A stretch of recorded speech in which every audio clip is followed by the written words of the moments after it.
Bienvenidos. Hoy vamos a meternos de lleno en un tema que a veces suena un poco a manual de empresa, pero que en realidad es la columna vertebral de la confianza digital, la norma ISO 27001. Tenemos aquí una guía de fundamentos muy completa. Sí, que nos va a servir de mapa. Exacto. Y la idea es ir más allá de la jerga, ¿no? Queremos entender qué es de verdad un sistema de gestión de seguridad de la información, por qué es tan importante y cómo funciona por dentro. Es que a menudo se confunde. La gente oye seguridad y piensa en un antivirus. Claro, es como si para estar sano te tomaras solo una aspirina. Y esto es más un plan de vida saludable completo. Dieta, ejercicio, chequeos, un sistema. Buena analogía. Y la pregunta de partida es casi filosófica. ¿Qué significa gestionar la seguridad? ¿Basta con contraseñas larguísimas o hay algo más? Vamos a desgranarlo. Es que esa es la clave de todo. Y el primer error común, pensar que la seguridad es un producto, algo que se compra. Y se instala. Y ya está. Pero un SGSI, un sistema de gestión de seguridad de la información, es una filosofía de trabajo. La norma lo define como un enfoque sistemático. O sea, un método. Un método, un conjunto de políticas, procedimientos, roles, controles, todo gestionado de forma coordinada. ¿Para qué? Para proteger lo más valioso, la información. Entiendo. O sea que no se trata de tener una lista infinita de herramientas, sino de tener un sistema. Me viene a la mente el diagrama ese del escudo que vi en la guía, el que tiene como un triángulo dentro. Ajá, la famosa tríada CIA. Eso. Por sus siglas en inglés, claro. Es la base sobre la que se construye todo. El primer pilar es la confidencialidad. Que este es el más intuitivo, imagino. Sí, es el más fácil de entender. Que la información solo la vea quien está autorizado para verla. El clásico, ¿quién puede ver qué? El secreto profesional, por decirlo de alguna manera. Exactamente. Luego, el segundo pilar es la integridad. Y ojo, que esto es crucial. Vale. Se trata de mantener la exactitud y la completitud de la información. Quieres tener la certeza de que los datos con los que trabajas son correctos, que no han sido alterados. Ni por error ni a propósito. Claro. Piensa en el saldo de tu cuenta bancaria o en un historial médico. La integridad ahí es que es innegociable. Ya de nada sirve que el historial sea confidencial si pone que tengo 3 piernas. Precisamente. Y el tercer pilar, que a veces es el gran olvidado, es la disponibilidad. Ah, claro. Garantizar que la gente autorizada pueda acceder a la información y a los sistemas cuando los necesite. Que las cosas funcionen, vaya. Tan simple y tan complicado como eso. He visto empresas con una seguridad casi de película, pero llega un viernes, un sistema clave se cae por una tontería y se para la empresa. Y adiós disponibilidad. Exacto. Tenían confidencialidad e integridad por las nubes, pero fallaron en lo más básico. Es un equilibrio entonces. Y según la guía, cuando consigues ese equilibrio, los beneficios van más allá de evitar un ataque. Habla de generar confianza en clientes, en socios, Cierto. de cumplir con la ley casi sin darte cuenta. Y, esto seguro que interesa, de optimizar las inversiones. Dejar de gastar a ciegas en la herramienta de moda y poner el dinero donde de verdad hay riesgo. Exacto, donde duele. Y esto no es algo que haya surgido de la nada, no. La guía trae una línea de tiempo y se ve que tiene ya un recorrido. Sí, tiene su historia, y eso le da solidez. Nació en Reino Unido como un estándar británico, el BS 7799-2. ¿En qué año, más o menos? Allá por 1998. Y ya entonces era certificable. Poco a poco fue ganando peso y en 2005 dio el salto a internacional. Se convirtió en la ISO IEC 27001 que conocemos. Y desde entonces ha ido evolucionando. Ha tenido dos grandes actualizaciones. Una en 2013 y la más reciente, que es la que está en vigor ahora, la de 2022. Vale, aquí quería llegar. Esa revisión de 2022. Me imagino que no es un simple cambio de fecha en la portada. Con lo rápido que va todo en tecnología, ¿qué han tenido que actualizar para que la norma no se quedara vieja a nada más salir? Pues esa es la pregunta del millón. Porque los cambios son muy significativos. El primero es de estructura. ¿A qué te refieres? Ahora la norma se alinea con lo que se llama la estructura de alto nivel de ISO. Suena muy técnico, pero en la práctica significa que comparte el mismo índice y las mismas definiciones que otras grandes normas como la ISO 9001 de calidad. Para una empresa esto es un alivio, porque puedes integrar tus sistemas de gestión. Te facilita la vida, vamos. Eso es. Y en cuanto a la seguridad pura y dura, Sí, ahí que ha cambiado. Pues ahí está lo más interesante. Se ha reorganizado toda la lista de controles, las medidas de seguridad concretas. Vale. Pasamos de 114 controles en la versión de 2013, que estaban un poco desordenados, a 93, pero agrupados de una forma mucho más lógica, organizacionales, de personas, físicos y tecnológicos. Ah, mucho más claro. Pero lo más revelador son los 11 controles nuevos que se han añadido. A ver, cuéntame alguno, porque eso nos dará una pista de por dónde van los tiros hoy. Totalmente. Es que son un reflejo de nuestro tiempo.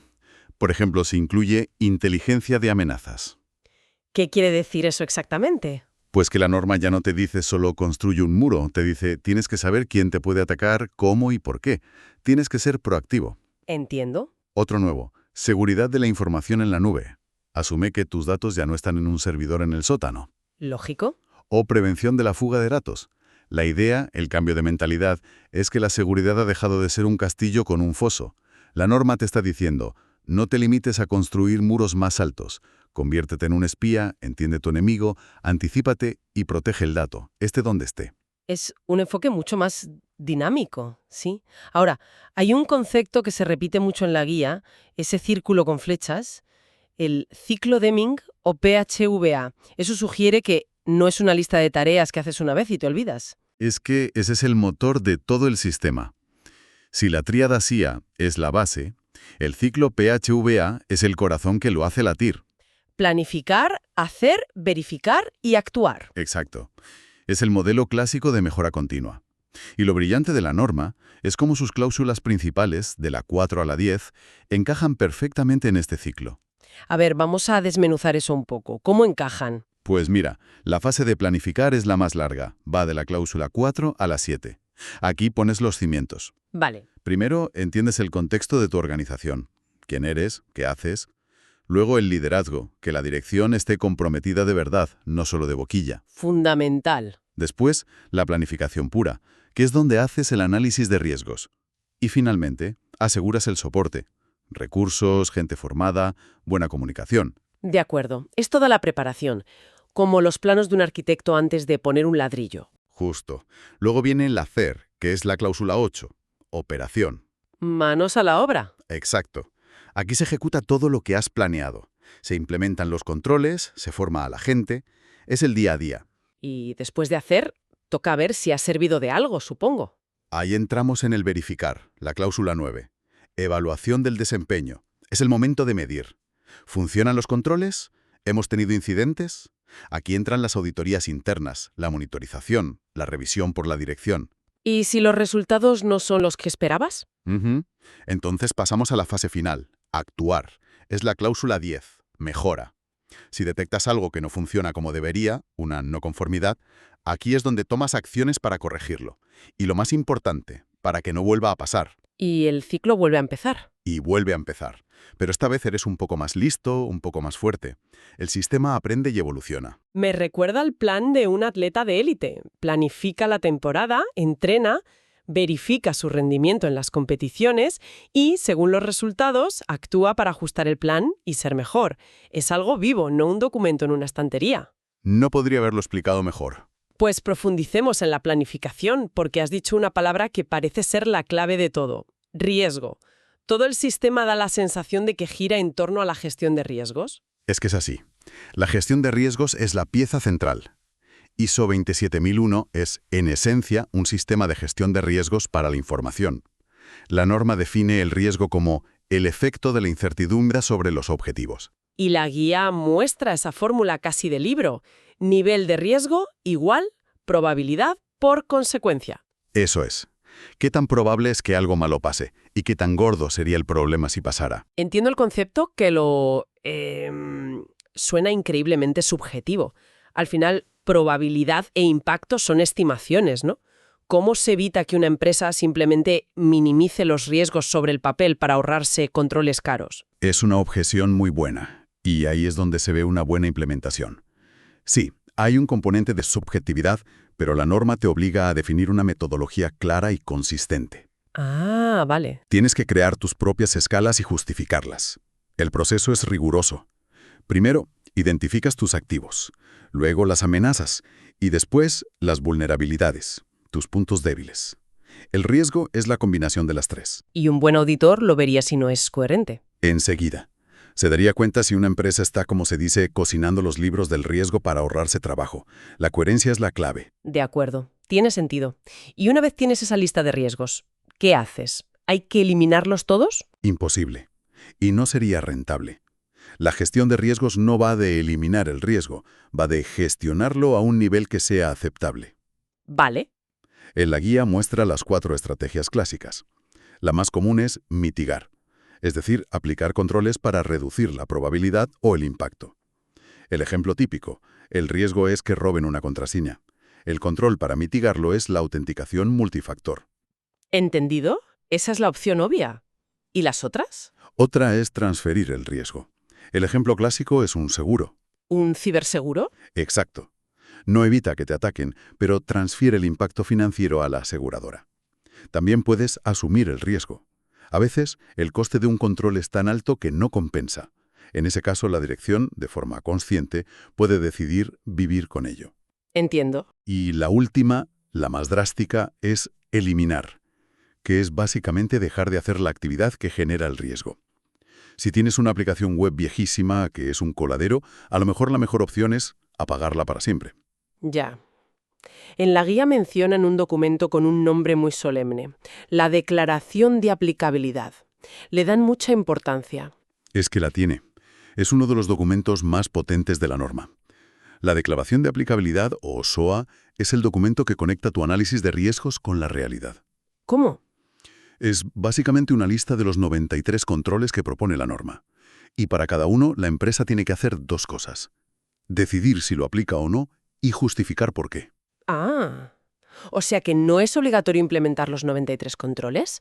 Yo pensaba que era una lista de mínimos. En absoluto. Y ahí está la flexibilidad y la potencia de la norma. La decisión de aplicar un control se basa solo en tu análisis de riesgos. Claro. Si un control no te ayuda a mitigar ninguno de tus riesgos, no solo puedes excluirlo, sino que debes hacerlo. Y explicar por qué. Hace que el sistema sea un traje a medida. Exacto.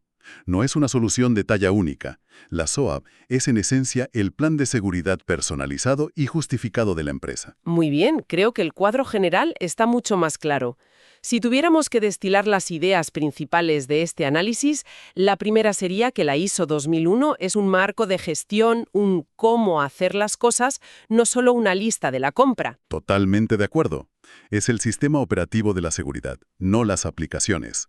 La segunda, que todo se basa en ese equilibrio constante entre confidencialidad, integridad y disponibilidad. Los 3 pilares. La tercera, que el motor es ese ciclo de mejora continua, el PHVA, alimentado por una evaluación de riesgos que no para nunca. Cierto. Y por último, algo que la guía subraya mucho, el compromiso de liderazgo es indispensable. Sin el apoyo real de la dirección, todo esto se queda en papel mojado. Yo añadiría un último matiz sobre su universalidad. La norma está escrita de forma genérica a propósito, para que sea aplicable a cualquier organización. Da igual el tamaño o el sector. Da igual si es una startup de 5 personas, un hospital o un banco. El marco es el mismo, pero la implementación, ese traje a medida del que hablábamos, es único para cada uno. Perfecto. Pues para terminar y como reflexión final, la guía menciona algo que me ha llamado la atención, la mejora de los valores sociales como uno de los principios del sistema. Esto va mucho más allá de cumplir una norma para evitar una multa. Desde luego. Así que lanzamos esta idea al aire. Más allá de lo legal, ¿cómo podría una organización aplicar hoy activamente este principio? ¿De qué manera proteger los datos de las personas contribuye a una sociedad más justa, más confiable? ¿Y qué nuevos retos, quizás éticos, nos plantea esto en una era de inteligencia artificial y datos masivos?